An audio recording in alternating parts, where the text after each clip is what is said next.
जिसका जिक्र हमने अभी किया, जेएलआर की रीइमेजिन स्ट्रैटेजी के तहत जो केपिक्स प्लान, बड़े केपिक्स प्लान का ऐलान हुआ है, क्या है उस केपिक्स प्लान में खास, ये विस्तार से हमें बता रही हैं सृष्टि से सारी की सारी रिसर्च समझते हैं।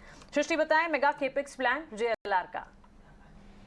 जी हाँ, आने वाले समय में एक बड़ा इन्वेस्टमेंट का अनाउंसमेंट आया है जेएलआर की तरफ से, जहां पे अगले 5 साल में टाटा मोटर्स ओन जेएलआर जो है करीब 1.5 लाख करोड़ इन्वेस्ट करने का प्लान कर रही है, जो कि 15 बिलियन पाउंड्स होता है। अब कहाँ पे ये इन्वेस्ट करेगी, इसका बाइफिकेशन हालांकि कंपनी ने नहीं दिया है, पर ओवरऑल उनका कहना है कि इंडस्ट्रियल फुटप्रिंट बढ़ाने में, क्षमता विस्तार में, व्हीकल्स प्रोग्राम्स में, ऑटोनॉमस और साथ ही जो डिजिटल टेक्नोलॉजीज है, पीपल स्किल्स, ये कुछ ऐसे उन्होंने सेगमेंट्स दिए हैं जहां पे ये अपना इन्वेस्टमेंट्स करना पसंद करेगी अगले 5 साल में। एक बहुत बड़ा अनाउंसमेंट है जेएलआर की तरफ से, क्योंकि जब टाटाज ने एक्वायर किया था उनको 2008 के बाद, अगर हम देखें तो one of the biggest announcements in terms of capex ये जेएलआर की तरफ से आया है। इसके अलावा बात करें और कुछ हाईलाइट्स की, तो उनका जो यूके में हेलवुड का प्लांट है, अब कंपनी उसको पूरी तरीके से एक इलेक्ट्रिक मैन्युफैक्चरिंग फैसिलिटी बनाने का टारगेट कर रही है। ना ही सिर्फ ये, आने वाले जो कुछ उनके प्रोडक्ट्स रहेंगे, रेंजेस रहेंगे, वहां पे भी इलेक्ट्रिक का पूरी तरीके से फोकस है। अगर हम बात करें उनकी रीइमेजिन स्ट्रैटेजी की, जो कि इलेक्ट्रिक पे ही उसका फोकस है, वहां पे उनका कहना है कि जो अब जो नई उनकी मीडियम साइज एसयूवी आने वाली है, जो कि प्योर इलेक्ट्रिक रहेगी, ये नेक्स्ट जेन टेक्नोलॉजी पे बनी रहेगी, और इसके अलावा जो कि प्री बुकिंग्स होंगी इनकी ऑल इलेक्ट्रिक रेंज रोवर की, जो कि इस साल से ही स्टार्ट हो जाएंगी, ऐसा भी कंपनी ने बताया है। और इसकी जो प्री बुकिंग है, जो प्री ऑर्डर्स है, वो ऑलरेडी कंपनी ने स्टार्ट कर दिया है लेना। तो ये 3 महत्वपूर्ण अनाउंसमेंट्स जो हैं जेएलआर की तरफ से आए हैं। जी हाँ, एक बड़ा केपेक्स वो कंपनी अनाउंस कर रही है, पर इसके अलावा अगर उनके फाइनेंशियल्स देखें तो उसकी जो गाइडेंस थी कंपनी उस पे स्टिक करती हुई नजर आई है, जहां पे उनका कहना है कि नेट कैश पॉजिटिव होने की FY25 तक जो उनकी कोशिश है वो बरकरार रहेगी, और साथ ही FY26 में एबिट मार्जिन पॉजिटिव रहने की गाइडेंस पे भी कंपनी स्टिक करती हुई नजर आई है। तो definitely a big केपेक announcement bye JLR. शुक्रिया सृष्टि इन सारी जानकारी के लिए। लेकिन स्टॉक पे क्या इम्पैक्ट आएगा इस कमेंट्री का, स्पेशली जबकि उन्होंने कैश फ्लो पॉजिटिव का जो आंकड़ा भी 1 महीने 1.5 महीने पहले शेयर किया है बाजार से, उसने भी माहौल बहुत सुधारा है। मितुल हमारे साथ जुड़ रहे हैं वो बताने के लिए हमें। मितुल, गुड मॉर्निंग, बहुत बहुत शुक्रिया। इस भाव पे आपको टाटा मोटर्स का वैल्यूएशन कैसा लगता है, स्पेशली इस लाइट में जो कमेंट्री आ रही है, जो डेटा कंपनी शेयर कर रही है हर थोड़े दिनों बाद, चाहे वो प्रोडक्ट लॉन्चेस का हो चाहे कैश फ्लो पॉजिटिव होने का, यहां से पैसा बनेगा?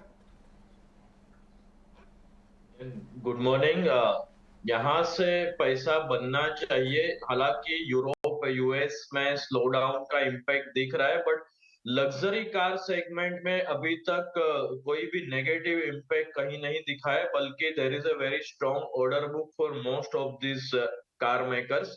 जेएलआर की ही बात करें तो जेएलआर का ऑर्डर बुक करीब करीब 2 लाख के आसपास है, which is nearly 4 to 6 month का वॉल्यूम है, जो काफी हायर एंड मॉडल्स के लिए ज्यादा डिमांड है, जहां कंपनी का मार्जिन भी अच्छा बनता है।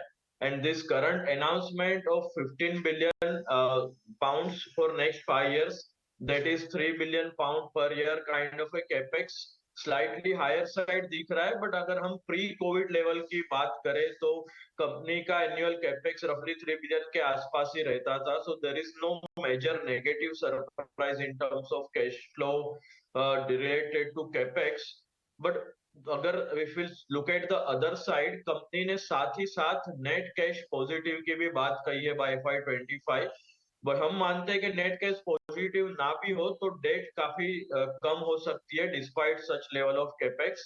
And of course move in a electrification and launch of new Range Rover in 2024, and their booking starting in 2023 for all electric Range Rover is going to be considered as a key positive, and stock reaction should be slowly on the positive direction only. Stock is on the positive direction. Mitul, ये तो रहा इनके net debt free होने की बात, plans पर और stock में पॉसिबल मूव की बात, लेकिन जो बड़ी अनाउंसमेंट जेएलआर ने अपने ईवी इकोसिस्टम को स्ट्रेंथन करने के लिए इस कैपेक्स पे किया है, आप इस पूरे इकोसिस्टम को, ईवी इकोसिस्टम में जेएलआर को किस तरह से देख रहे हैं? ग्लोबली भी कंपटीशन काफी स्ट्रांग है और उसके चलते टाटा मोटर्स को कितना बड़ा ग्राउंड मिल सकता है? कंपटीशन जरूर है, बट लग्जरी कार में again in terms of particularly SUV segment में रेंज रोवर एक बेहतरीन ब्रांड रही है सालों से ही, और उसके प्रोडक्ट्स आज भी इतने पॉपुलर है दैट इज विजिबल के 2 लाख के ऊपर का नंबर ऑर्डर बुक में और पेंडिंग ऑर्डर्स दिखा रहा है. So there is a strong demand for the car. And all electric में टाटा मोटर यहाँ डोमेस्टिक में भी नेक्सॉन के जरिए अभी तक काफी सक्सेसफुल रहा है. आई बिलीव कि ये सारी technology related to EV within India भी जेएलआर के सपोर्ट्स और जेएलआर के R&D सपोर्ट से ही आई होगी. So that means कि JLR has a reasonable capability to roll out electric vehicles successfully. So despite competition, JLR के electric vehicle काफी बेहतरीन होंगे आगे के समय में, और European countries faster electrification adopt कर रही है. तो उसी के चलते अगले 5 से 10 साल में हम देखेंगे कि nearly more than 50% of the vehicle JLR के इलेक्ट्रिक ही हो. और कंपनी ने एक लॉन्ग टर्म प्लान भी इंडिकेट किया है, by 2039 they will be completely carbon emission zero carbon. So that means के सारे ही व्हीकल इलेक्ट्रिफिकेशन में 100% कन्वर्ट हो चुके होंगे बाय दैट टाइम. So आगे का road map for next 10 years to 15 years seems to be very strong on electrification, and we believe that company would get succeeded in this journey to electrification for JLR. Absolutely, आपका शुक्रिया हमारे साथ जुड़ने के लिए और इस खबर पर अपनी डिटेल्स, अपनी एनालिसिस हमारे साथ शेयर करने के लिए. तो क्लियरली JLR के मेकओवर की तैयारी यहाँ पर और लग्जरी ईवी में एडवांसमेंट की पूरी तैयारी इस वक्त बढ़ती हुई दिख रही है. चलिए हमारी टेक्निकल पैनल